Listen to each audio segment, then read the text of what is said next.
الحمدللہ رب العالمین والصلاة والسلام علی سید المرسلین اما بعد فاعوذ باللہ من الشیطان الرجیم بسم اللہ الرحمن الرحیم الصلاۃ والسلام علیک یا رسول اللہ وعلی آلہ واصحابہ یا حبیب اللہ۔ کیسے ہیں اب آپ؟ پڑھے پڑھائے سنی،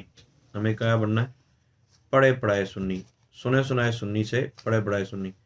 3 لیکچر اس پہ پہلے ہو چکے ہیں، چوتھا لیکچر اور ہمارے پاس ہے سورہ بقرہ کی آیت نمبر 8۔ اللہ تعالیٰ نے قرآن پاک میں سورہ بقرہ کی ابتدا میں ان لوگوں کا ذکر کیا جو اس سے اوپر بھی مومن تھے اور اس سے نیچے بھی، یعنی دل سے بھی مومن تھے اور زبان سے بھی مومن تھے، اور پھر اللہ تعالیٰ نے ان کا ذکر کیا جو پکے کافر تھے،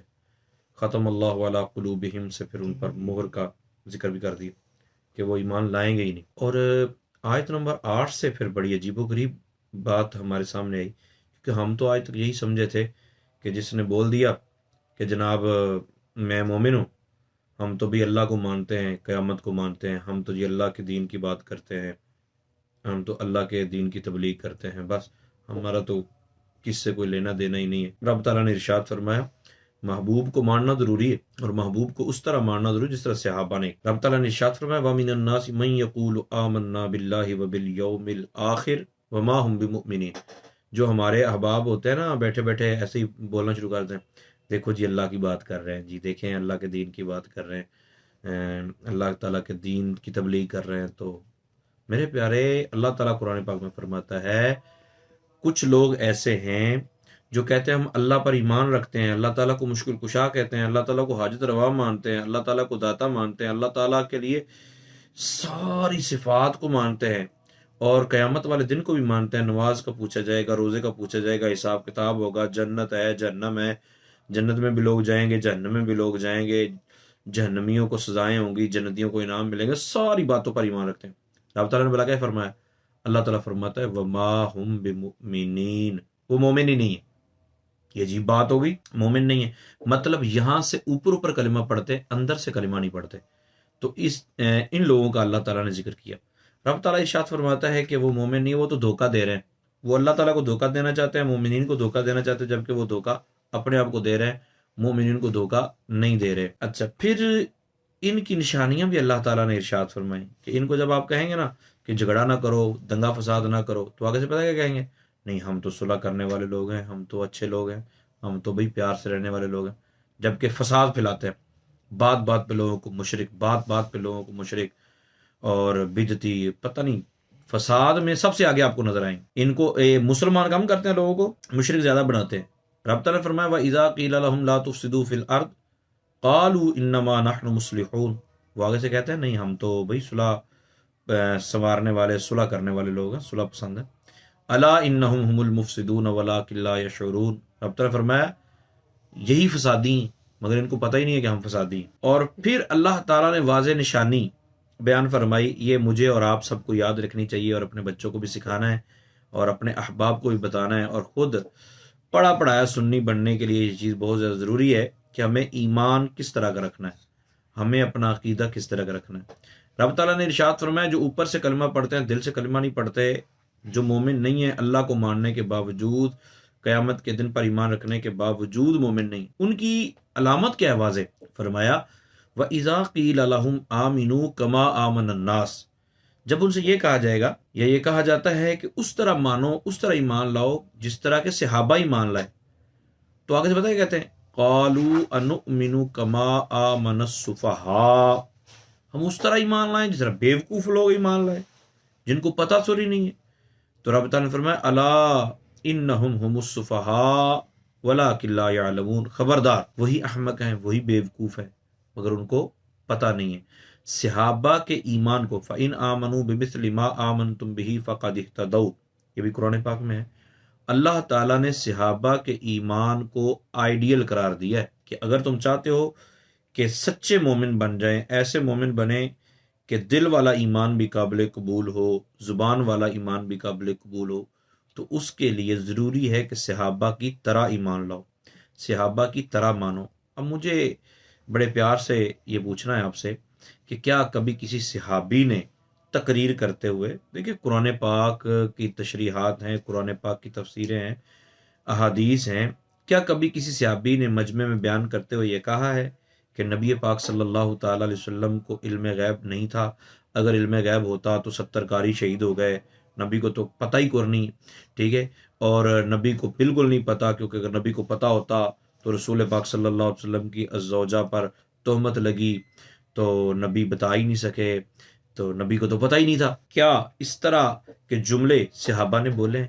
کیا کسی صحابی نے مجمع کے اندر تقریر کرتے ہوئے کبھی یہ کہا ہے کہ نبی ہمارے جیسے ہیں؟ بھائی نبی کو اپنے بڑے بھائی جیسا سمجھو، معاذ اللہ، نبی کی اتنی تعریف نہ کرو کہ وہ حد سے ہی بڑھ جائے معاملہ،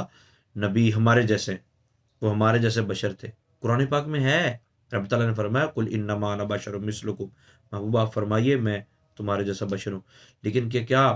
ہمارے لیے بھی یہ اجازت تھی کہ ہم بھی کہیں کہ نبی ہمارے جیسے بشر ہیں؟ اگر ہم یہ سمجھتے ہیں کہ نبی ہمارے جیسے بشر ہیں اور ہمیں بھی یہ کہنے کی اجازت ہے، تو پھر بخاری شریف کی روایت سرکار نے خود پوچھا تھا ایکم مثلی، تم میں سے میرے جیسا کون ہے؟ لیکن کوئی صحابی آگے سے نہیں بولا یا رسول اللہ میں آپ جیسا ہوں یا ہم آپ جیسے، قرآن کہتا ہے نہ، نبی پاک صلی اللہ علیہ وسلم کے کسی صحابی نے سرکار کو کبھی یہ نہیں کہا یا رسول اللہ آپ تو ہمارے جیسے، کبھی کسی صحابی نے یہ نہیں کہا کہ رسول پاک صلی اللہ علیہ وسلم معاذ اللہ معاذ اللہ معاذ اللہ مر کے مٹی مل گئے، اب ان کی قبر پہ جانا بھی شرک ہے اور ان سے مانگنا بھی شرک ہے، کبھی کسی صحابی نے نہیں کہا۔ اگر کسی نے کہا ہے تو مجھے ضرور بتائیے گا، ٹھیک ہے، وگرنہ یہ بات آپ نے ذہن میں رکھنی ہے کہ اگر کسی نے ایسا عقیدہ رکھا جو صحابہ کا نہیں تھا تو پھر ایمان وہ نہیں ہے جو مومنوں والا ایمان ہے۔ رسول پاک صلی اللہ تعالیٰ علیہ وآلہ وسلم کے صحابہ تو کہتے تھے وَأَحْسَنُ مِنْكَ لَمْ تَرَ قَطُّ عَيْنِي وَأَجْمَلُ مِنْكَ لَمْ تَلِدِ النِّسَاء، آپ جیسا حسین تو کسی آنکھ نے دیکھا ہی نہیں، ٹھیک ہے، اور آپ جیسا حسین تو کسی ماں نے جنا ہی نہیں ہے۔ کوئی صحابی کہتا تھا کہ ما رأیت شیئا احسن من رسول اللہ صلی اللہ علیہ وسلم، میں نے سرکار جیسا حسین کوئی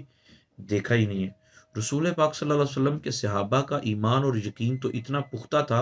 نبی پاک صلی اللہ علیہ وسلم پہ، ہم تو اتنی سی بات پہ ہمارے ہاں پھٹا پڑ جاتا ہے۔ مطلب ایک پینٹر کے بارے میں سنا ہے کہ وہ یا اللہ کے ساتھ برابری میں اللہ رسول اللہ بھی نہیں لکھتا، وہ کہتا ہے یہ شرک ہو جاتا ہے کیونکہ برابری ہے۔ یا اللہ کے ساتھ یا رسول اللہ تو چلو سمجھ میں آتی ہے، وہ کہتے ہیں کہ نبی پاک صلی اللہ علیہ وسلم کے نام کے ساتھ سرکار کا نام نہیں لکھتا یا نہیں لکھتا، اور وہ کہتا ہے شرک ہے۔ اللہ نبی وارث کہتے ہوئے پریشانی ہو جاتی ہے کہ یہ شرک ہے۔ بھائی میرے پیارے بھائی، بخاری شریف کے اندر بے شمار روایتیں ایسی ہیں کہ نبی پاک صلی اللہ تعالیٰ علیہ وآلہ وسلم نے صحابہ سے کچھ پوچھا تو صحابہ نے آگے سے کہا اللہ و رسولہ عالم، یعنی اللہ اور اس کا رسول زیادہ جانتے ہیں۔ اللہ و رسولہ، یہ معطوف علیہ اور معطوف، اور پھر عالم صیغہ واحد کا استعمال ہوا کہ اللہ اور اس کا رسول ہی زیادہ جانتے ہیں۔ اب صحابہ اللہ تعالیٰ کو اور اس کے محبوب پاک علیہ الصلوۃ والسلام کو ایک جگہ رکھیں، عالم واحد کا صیغہ ان دونوں کے لیے استعمال کریں، کیونکہ ان کو یہ یقین تھا کہ اللہ تعالیٰ عطا کرنے والا ہے، محبوب پاک علیہ الصلوۃ والسلام اللہ تعالیٰ کی عطا سے بیان کرنے والے جاننے والے ہیں، لہٰذا کوئی شرک نہیں ہوگا۔ تو میرے پیارے، اگر کوئی اللہ نبی وارث کہہ دیتا ہے کہ اللہ تعالیٰ وارث ہے اور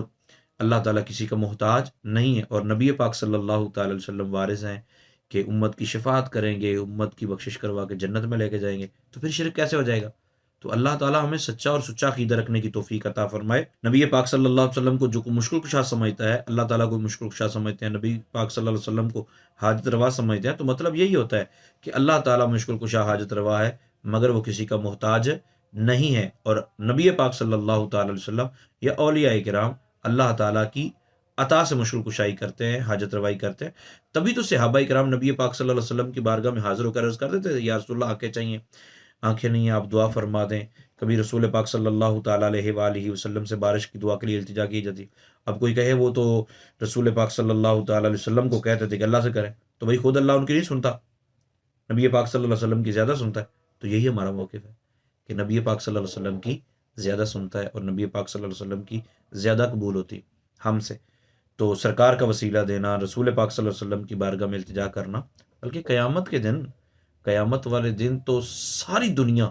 اکٹھی ہو کے اللہ تعالیٰ کی موجودگی میں، اللہ تعالیٰ موجود ہوگا اپنی شان کے لائق، ساری دنیا اکٹھی ہو کے نبی پاک صلی اللہ علیہ وسلم کی طرف جائے گی، انبیاء کرام کی طرف جائے گی۔ کوئی نبی نہیں کہے گا یہ شرک ہو گیا بھائی اللہ کو چھوڑ کے میری طرف آ رہا ہے، کیونکہ سب کو یہ یقین ہوگا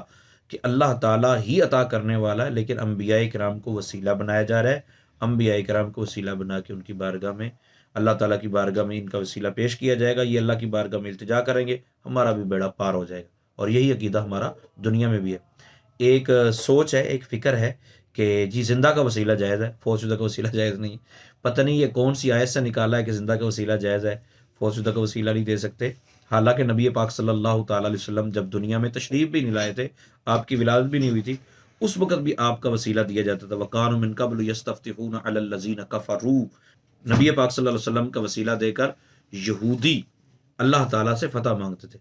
تو نبی پاک صلی اللہ تعالیٰ علیہ وسلم جب دنیا میں نہیں آئے تھے اس وقت وسیلہ دیا جا سکتا ہے، تو جب قبر انور میں تشریف فرمائے تو وہ درجہ اولا وسیلہ دیا جا سکتا ہے۔ ہاں، عمر فاروق رضی اللہ تعالیٰ نے جو چچا کا وسیلہ پیش کیا وہ اس لیے تھا کہ سرکار کے علاوہ کسی اور کا بھی وسیلہ دیا جا سکتا ہے۔ اللہ تعالیٰ عمل کی توفیق عطا فرمائے، آمین بجاہ النبی الامین۔